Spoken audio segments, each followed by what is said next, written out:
এই যুবক, তুমি বিশ্বাস করো আল্লাহর কসম, আল্লাহর পরে পৃথিবীর জমিনে সবচেয়ে বেশি মায়া সন্তানের জন্য মা বাবার কলিজার মধ্যে দিয়েছেন কে?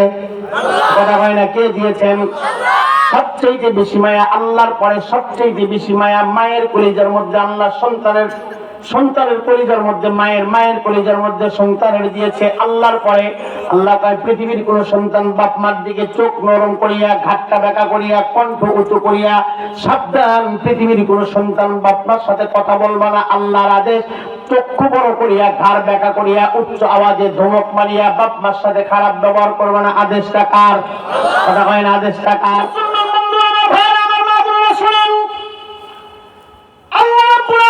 পৃথিবীর জমিনে আল্লাহর পরে সবচেয়ে বেশি মায়া গো একজন মার কলিজার মধ্যে সন্তানের জন্য যে পরিমাণ দিয়েছে, আল্লাহর পরে সবচেয়ে মায়া দিয়েছে, এমন মায়া দিয়েছে যেটা মা ছাড়া পৃথিবীর আর কেউ উপলব্ধি করতে পারবে না, চিন্তাও করতে পারবে না। কত মায়া আল্লাহ দিয়েছেন।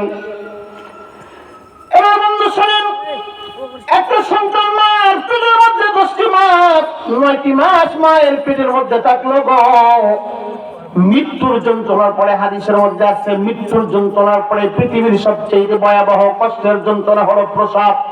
ডেলিভারির ব্যথা, ডেলিভারির যন্ত্রণা। এখন তো ডেলিভারি নাই, প্রসব নাই, এখন তো সব সিজার। মুসলমান বন্ধুরা আমার ভাইয়েরা শুনুন, আল্লাহর কসম, যে মা তার সন্তানকে 10টি মাস গর্ভে ধরলো, মৃত্যুর যন্ত্রণার মতো ভয়াবহ কঠিন যন্ত্রণা সহ্য করে প্রসব করলো, ডেলিভারি করলো, আল্লাহর কসম, আল্লাহর কসম, ওই সন্তান জীবনে কোনোদিন বাপ মার সাথে চোখ রাঙ্গায়া, হাত উঁচু করিয়া, কপাল বাস করিয়া, উচ্চ আওয়াজে, উচ্চ কণ্ঠে কথা বলবে না। এটা কথা কার? কথা বলেন, কথা কার? কিন্তু দুনিয়ার বাস্তবতা আমরা দেখতেছি, আজকে সন্তান অল্প কিছুদিন যখন হয়ে যায়, সন্তান মায়ের মারে একটা মোবাইলের লিগা, সন্তান বাপের মারছে টাকার লিগা, সন্তান বাপের মারছে গাঁজা খাইবো, গাঁজার নেশায় পড়ে। কথা হয় না, কথা হয় না? এটা হয় কেন? এটা যত কারণে হয়, তার 1 নাম্বার কারণ লিখে নাও, রেকর্ড করে নাও। এটাই সত্য, তুমি মানলেও সত্য, না মানলেও সত্য।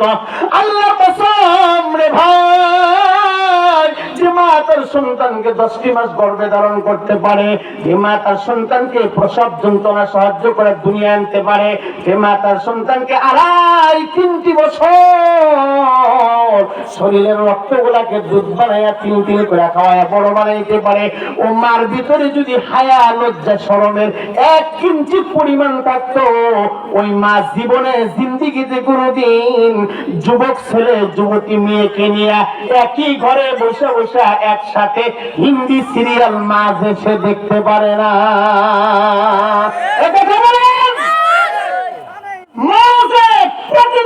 প্রসব করেছে, দুধ খাওয়াইছে, মা যদি হয়, ওই মা কখনো জীবন গেল, মরে গেল, একসাথে যুবক ছেলে এবং যুবতী মেয়েকে নিয়ে সিরিয়াল মাঝে সে দেখতে পারে।